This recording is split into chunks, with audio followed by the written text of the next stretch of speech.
First of all, I would like to say as well just how sorry I am and how sorry we are to particularly the victims of illegal voicemail interceptions and to their families. It's a matter of great regret of mine, my father's, and everyone at News Corporation. And these are standards, these actions do not live up to the standards that our company aspires to everywhere around the world.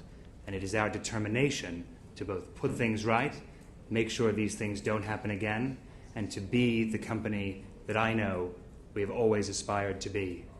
As for my comments, Mr. Chairman, and my statement, which I believe was around the closure of the News of the World newspaper. Before you get to that, I would just like to say one sentence. This is the most humble day of my life. Okay, thank you. And the departure from your company in the recent few days of Tom Crone, of Rebecca Brooks, and of Les Hinton, is that because any of them had knowledge of phone hacking? I have no knowledge, and there is no evidence that I'm aware of that Mrs. Brooks or Mr. Hinton or any of those executives had knowledge of that. And their assertions, certainly Mrs. Brooks, and assertions to me of her knowledge of those things has been clear.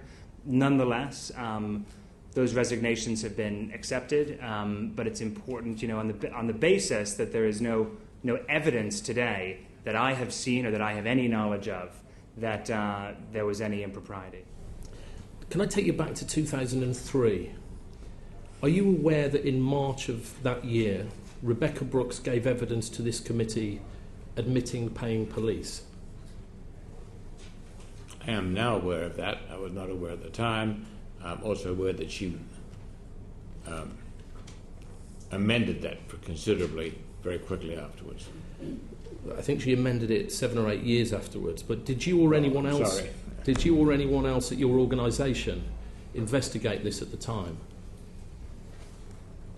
No. Can you explain why? I didn't know of it. I'm sorry. If I can just say something. And this is not as an excuse, maybe as an explanation of my laxity. The News of the World is less than 1% of our company. I employ 53,000 people around the world who are proud and great and ethical and distinguished people, professionals in their life. And perhaps I'm spread watching and appointing people whom I trust to run those divisions. Why did you not dismiss News of the World Chief Reporter Neville Thurlbeck following the Mosley case? I'd never heard of him. Okay. Despite a judge making clear that Thurlbeck set out to blame 2 of the women involved? I didn't hear that. A judge made it clear that Thurlbeck set out to blackmail 2 of the women involved in the case. That is the first I've heard of that. So none of your UK staff draw your attention to this serious wrongdoing, even though the case received widespread media attention? I think my son can perhaps answer that in more detail. He was a lot closer to it. I'll come to your son in a minute. So despite the fact that blackmail can result in a 14-year prison sentence, nobody in your UK company brought this fact to your attention? The blackmail charge, no. Mr. Murdoch, at what point did you find out that criminality was endemic at News of the World?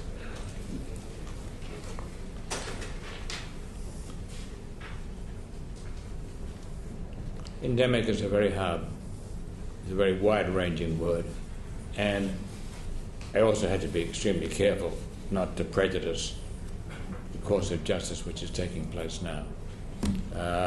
That has been disclosed. I became aware as it became apparent. The first 2, and then I was absolutely shocked, appalled and ashamed when I heard about the Millie Dowler case only 2 weeks ago, 8 days before I saw them. It was graciously received by the Dowlers. Mr. Murdoch, Why did you decide to risk the jobs of 200 people before pointing the finger at those responsible for running the company at the time of the illegality? Your son and Rebecca Brooks. When a company closes down, it is natural for people to lose their jobs. We have, in this case, and are making, is continuing, every effort to see that those people are employed in other divisions of the company if they're not part of the small group, or I don't know how big the group, whatever group was involved in criminality. Did you close it because of the criminality? Did you close the paper down because of the criminality? Yes, we felt ashamed of what had happened and thought we were going to bring it to a close. People lied to you and lied to their readers. We had broken our trust with our readers. Certainly broken with me, but it was the important point was we had broken our trust with our readers. I was invited within days to have a cup of tea to be thanked for the support by Mr. Cameron. No other conversation took place. And that's it lasted minutes. And that's the one you went in through the back door? Yes. I had been asked also by Mr. Brown many times. Through the back door? Yes. Mr. Murdoch, do you accept that ultimately you are responsible for this whole fiasco? No. You're not responsible. Who is responsible? The people that I trusted to run it, and then maybe the people they trusted. Can you name I people? worked with Mr. Hinton for 52 years, and I would trust him with my life. Are you familiar with the term willful blindness? Mr. Sanders, would you care to elaborate? It is a term that came up in the Enron scandal. And willful blindness is a legal term. It states that if there is knowledge that you could have had and should have had but chose not to have, you are still responsible. Mr. Sanders, do you have a question?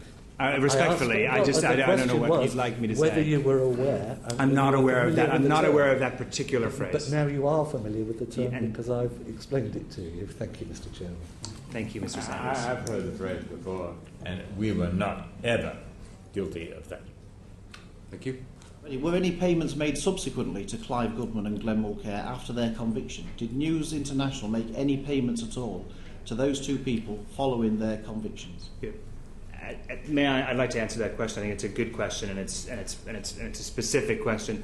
To my knowledge, upon asking, because there were allegations made that legal fees had been paid after that time in 2007 to those, I asked the question myself, and I was very surprised to find that the company had made certain contributions to legal settlements. I don't have all of the details around each of those, not legal settlements, sorry, legal fees around there, and I just, and I was surprised. I was very surprised to find out authorised them? that had occurred. Who authorised They were done, as I understand it, in accordance with legal counsel, and the strong advice to. No, I didn't say who advised it. Who signed it off? Who at News International agreed to make that? Who signed the checks? Who agreed to make those payments? I do not know who signed off those. I mean, we were talking about corporate governance earlier. You talked about the managing editor. Would you expect? Would the managing editor have made that decision? It would have been the management. It would have been the management of the legal cases, I would think. But I think we have to. I'm happy to go back and look at that. But it was not something that came to my attention for approval. But who would make I'd that like decision? to say, figures of that amount would certainly not come before or having to do with the managing editors. It wouldn't. Would it have been above the managing editor or below the managing editor? It'd be above. Well Above. This would have been This would have been on legal advice, payments made about how to handle litigations. And again, I don't have direct knowledge or details around the current status of those. But I can tell you, I was as surprised as you are to find that some of those arrangements had been made. Were either Rebecca Brooks or Les Hinton, were they asked to leave, or did they ask to leave? They themselves? both asked to leave. Why did you not accept Rebecca Brooks's resignation when she first offered it? Because I believed her and I trust her, and I do trust her. And so why did you accept it the second time round? Why did you accept it? In the event, she just insisted. She was at a point of And can you tell us extreme anguish. Can you tell us how much all of these characters have been paid off? How much they've been given in as a financial settlement on their departure from News International? No, I can't tell you, but in the case of Mr. Hinton, it could certainly be considerable because it'd be pensions for 52 years service, a great deal of things. And would be 10 million? 5 million? 10 million? Those are Pounds? confidential. I don't know. Those They're are certainly confidential.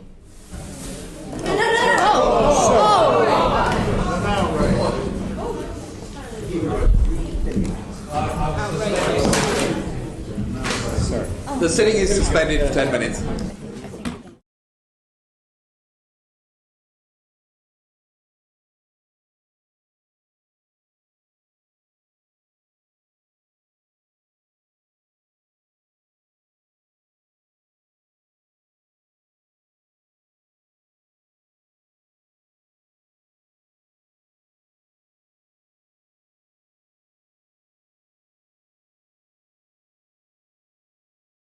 Can I, at this stage, say that both of you have been very cooperative to this committee, and we have appreciated that. You have answered questions for a long time, and I would like to apologise on behalf of the committee and Parliament for the way you have been treated, and I will make a report to the Speaker, and I assure you we will take action to try and find out how that was able to occur. I think that it's important that we don't say, listen, everybody was doing it and that's why people are doing this. At the end of the day, we have to have a set of standards that we believe in. We have to have titles and journalists who operate to the highest possible standard. And we have to make sure that when they don't live up to that, that they are held to account. And that's really the focus for us. You said that your friend of 52 years, I think, Les Hinton, had stepped down and had resigned because he was in charge of the company at the time. In other words, he said he was the captain of the ship and therefore he resigned. Is it not the case, sir, though, that you, in fact, are the captain of the ship?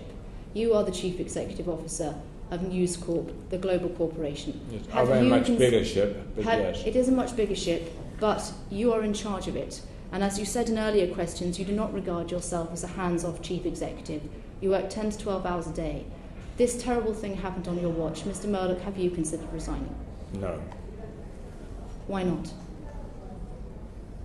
Because I feel that people I trusted, I'm not saying who, I don't know what level, have let me down, and I think they behaved disgracefully and betrayed the company and me, and it's for them to pay. I think that, frankly, I'm the best person to clean this up. Mr. Murdoch, your wife has a very good left hook.